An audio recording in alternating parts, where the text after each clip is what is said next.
என்ன சின்னையா? ஒன்றும் இல்லை ஈசு,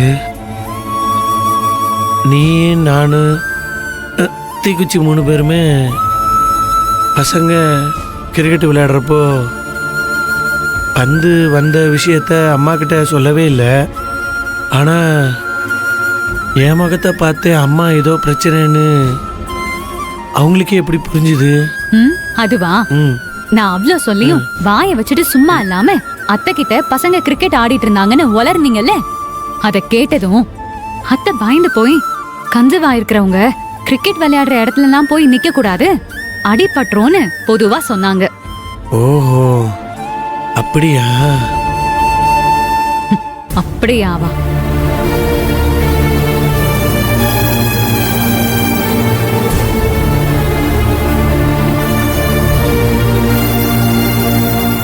ஈசு, அந்த பந்து நல்ல வேளையும் அவன் வயிற்றுல படாமல் கீழே விழுந்துருச்சு. அது நம்ம செஞ்ச புண்ணியம் தானே. அந்த பந்து வரும்போது நல்ல வேளை உன்னை பார்த்து அக்கா அக்கான்னு அந்த பையன் கத்துனான்.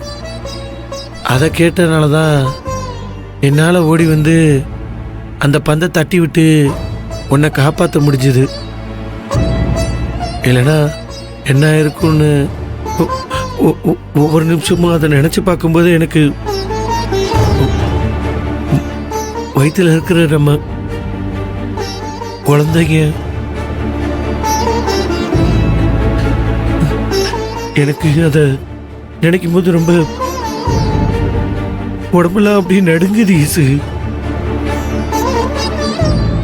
2 உசுர் இல்லை, நம்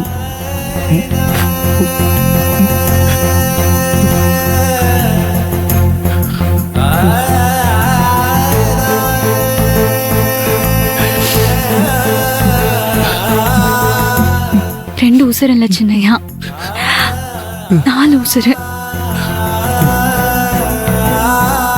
ஆமா சின்னையா, நம்ம 2 குழந்தைங்களுக்கும் ஏதாவது ஒண்ணு ஆச்சுன்னா அடுத்த நிமிஷமே நம்ம 2 பேரும் உயிரை விட்டுற மாட்டோமா?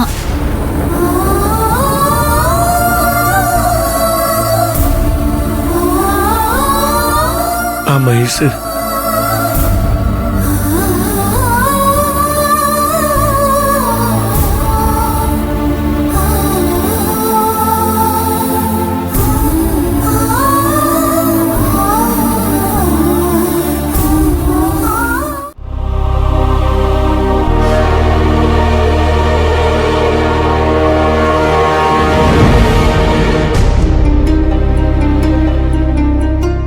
சின்னையா,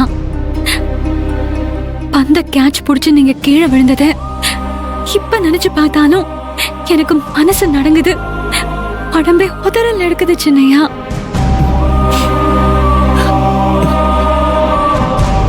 தயவு செஞ்சு நீ அதை நினைக்கவே நினைக்காத. நீ சொன்ன மாதிரி ஏதோ திருஷ்டி மாதிரி இப்படிலாம் நடந்து போச்சு. நானும் இதோ என் உளறுவாயை வச்சுக்கிட்டு சும்மா இல்லாம எப்பயும் போல வெள்ளந்தியா எல்லாருக்கிட்டையும் என் பொண்டாட்டி மாசமா இருக்கா, எனக்கு ரெட்டை புள்ளன்னு ஊரெல்லாம் சொல்லிக்கிட்டு இருந்தேன். நீ சொல்றது சரிதான் இல்ல, யாரோட கண்ணு பட்டுச்சோ தெரியல, இந்த மாதிரி ஒரு விஷயம் நடந்துருச்சு. நல்ல வேளை. எப்பா, நினைச்சு பார்க்கவே பயமா இருக்கு சாமி. சின்னையா விடுங்க, ஒன்னும் பிரச்சனை இல்ல. இனிமே யாருக்கிட்டையும் நான் குழந்தை உண்டாயிருக்கிற விஷயத்த சொல்லாதீங்க. இல்ல ஈசு, இல்ல, இனிமேல நான் யார்கிட்டயும் சொல்ல மாட்டேன். ஈசு, நான் ஒன்னு சொன்னா கேப்பியா? என்ன சின்னையா? அது இனிமேலாம் நீ வியாபாரத்துக்கு வந்து அலைஞ்சு திரிஞ்சு கஷ்டப்பட வேணாம் ஈசு.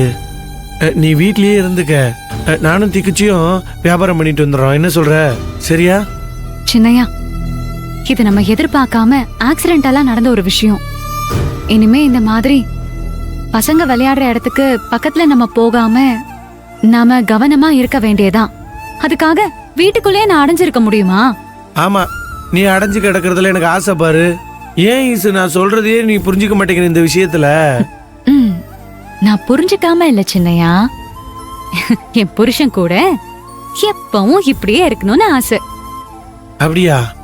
ம். நீ சொல்லவே இல்ல. சொல்லணுமா? வலிக்குது வலிக்குது. அம்மா சும்மா நடிக்காதீங்க சின்னையா. ஆமா, இப்ப நம்ம என்ன பண்றது? நம்ம வியாபாரமும் பண்ணணும், நீ வெயில அலையவும் கூடாது. என்ன பண்ணலாம்? ஒரே வழிதான் இருக்கு. சீக்கிரமா தள்ளு வண்டியை விட்டுட்டு ஒரு கடையை பிடிச்சு அதுல உன்னை ஓனர் அம்மாவை உட்கார வச்சு நானும் பக்கத்திலேயே உட்காந்துக்கிட்டு வியாபாரத்தை பார்க்க வேண்டியதுதான். என்ன சொல்ற? இந்த ஐடியாவும் நல்ல ஐடியா தான். பொறுப்பு வந்ததுக்கு அப்புறம் உங்களுக்கு யோசனையும் நல்லா தான் வருது. Thank you thank you thank you thank you thank you. கடைய போட வேண்டிய ஏற்பாட கடகடன்னு ஆரம்பிச்சிட வேண்டியதுதான். சரிங்க சின்னையா. சரி, ரொம்ப நேரமாச்சு. நானும் தீக்குச்சியும் மார்க்கெட்டுக்கு போய் காய்கறி எல்லாம் வாங்கி அதை ஆட்டோவில் லோட் ஏற்றி விடணும்.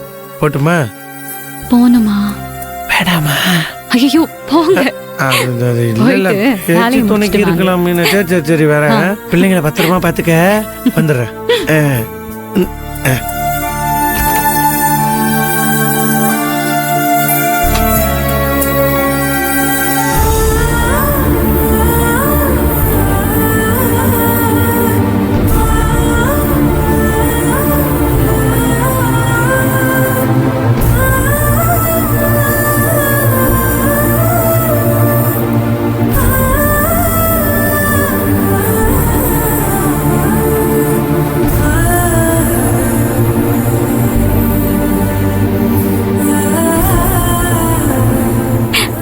செல்லங்களா, ஒரு செகண்ட்ல அம்மா உங்க 2 பேரையும் மிஸ் பண்ணிருப்பேன்.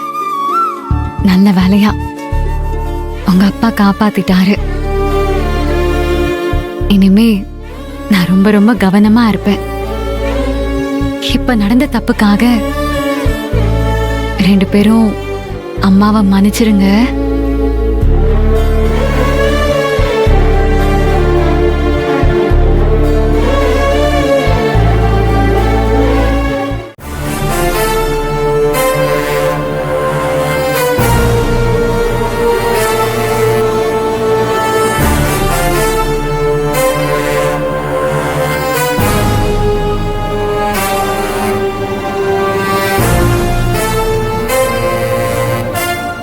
நில்லடி, வாங்க வான்னு சொன்ன.